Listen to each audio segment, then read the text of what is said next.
For the first and only time during their return to Vietnam, the veterans visit a city none of them have ever been to before.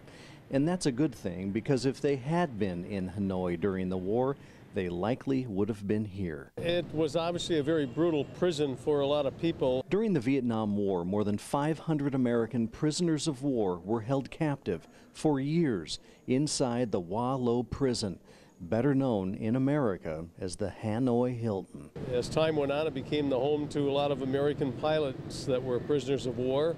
The most famous pilot, the late John McCain, a POW for 5.5 years. They really tortured that guy, making him shackled and lay like that downhill and everything. Yeah, I don't know how people endured that.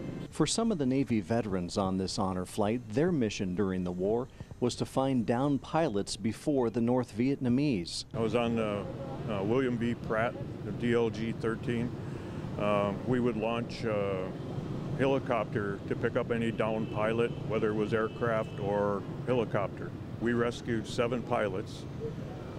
2 were not rescuable because they were already dead, and the pilots had to leave them because of heavy fire.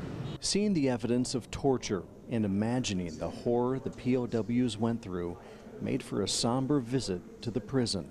Pretty bad stuff as far as how they were treated, and the propaganda in there is definitely more for the communists.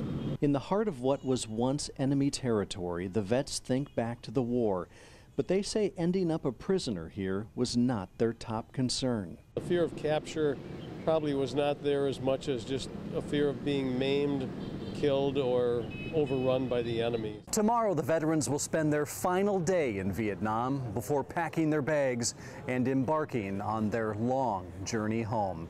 In Hanoi, Vietnam, Jeff Alexander, Action 2 News.